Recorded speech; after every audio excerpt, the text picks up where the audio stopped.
everybody, RobosCloud9 here, and today I'm going to make a metallic wash. And you might be thinking, a metallic wash, no one does that. Well, it's kind of not as hard as you'd think it would be to do, but yeah, that's something that's very uncommon with modeling. Now, you might also be asking, why would you want a metallic wash? Now, I'm talking, of course, about pin washes, panel line washes, that same sort of thing. And panel line wash is something like this. You can buy this pre-mixed from Tamiya. I've advertised this stuff plenty of times here. And you paint this in the panel lines, and it accents all those nice panel lines. You just quickly clean it up when you're done. But I'm building this 32nd scale Spitfire here, and a lot of 32nd scale aircraft are doing this now, where they have the panel lines right here. These weren't the best panel lines, so I didn't really get to paint them in as well as I was hoping. But it's full of all these rivets everywhere. The entire model is covered in rivets. Now, what I could have done is I could have painted the entire model with that black, and I would have had a pretty nice looking model. Except all these little dots would have been highlighted, and there's a kind of a problem with that, and that's the fact that when you look at an actual aircraft, especially wartime ones, the panel lines usually show through. Sometimes they don't, but one of the things that usually never shows black is all the little studs and rivets. So, what color do they turn? Well, they're typically flush with the aircraft, and they would be painted over the original color like I have here. However, there is one thing we can do that the rivets actually do, and that is they're one of the first things, because they are slightly raised above, they become chipped. So we're going to make a silver wash and paint in not all the rivets, but we're just going to paint in a few of them just to highlight the detail in there that we'd like. And it's just going to give a bit more of a dimension to the model. Again, if you want to go ahead and paint every single little rivet in there with whatever wash it is that you prefer, by all means, go ahead. I'm not going to criticize anyone's modeling preferences. What I have here is Tester's steel paint. It's a little enamel bottle. Enamel paint works much better than acrylics because enamel is oil-based and it likes to stick into rivets and canyons and all that sort of thing that we want.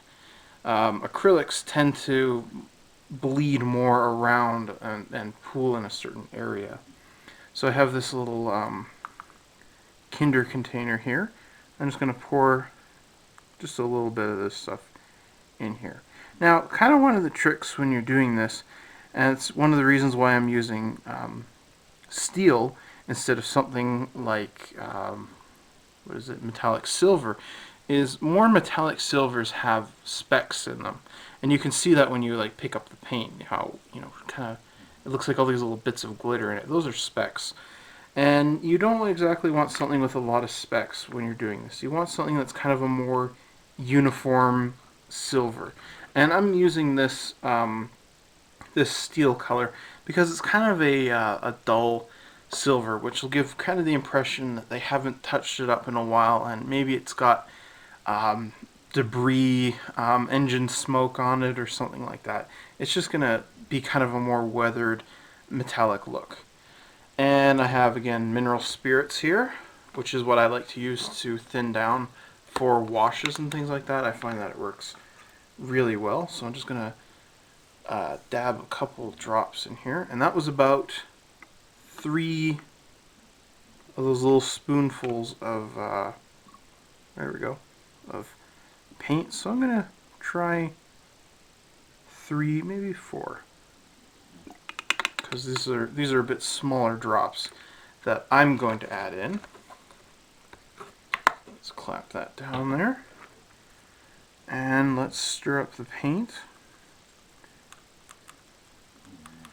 And one thing you really want to do before you do this is to stir whatever your silver paint is first, really, really thoroughly. So if you have to spend 5 minutes just to make sure it's that thorough, by all means, go ahead and do that, because you don't want anything to happen when you're doing this. So to test it, I'm just going to pick up a little bit of it here and pull it up to the side like that, and I'm just watching how it falls down. And there's my second indication right here. There's a bit of a lip on these containers, so I'm just going to try and do this, and it's pooling nicely on all these panels. So it's doing what I want it to do. So this is about I'd say about a 50-50, 60-40 ratio of paint to thinner. So I'm going to take, I've got two brushes here.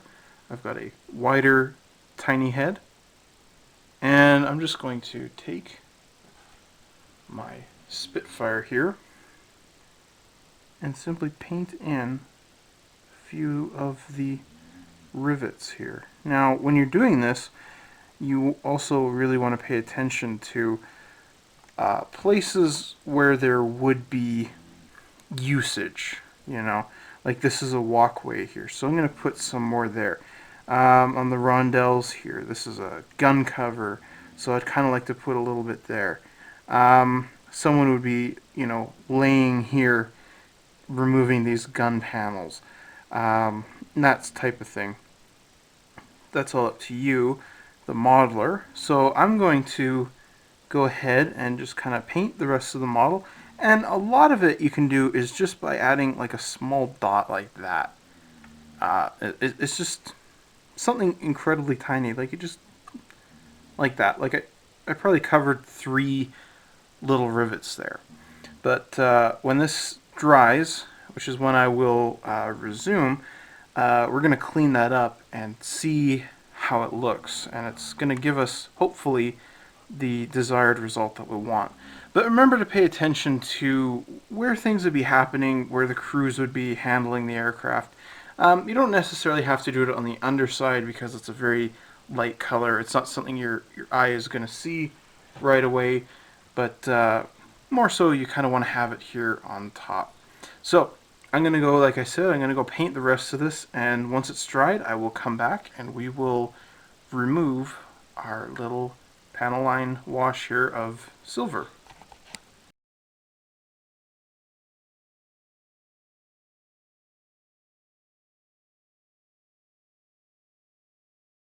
Alright everybody, I've cleaned up quite a bit on the one side and it works pretty darn well.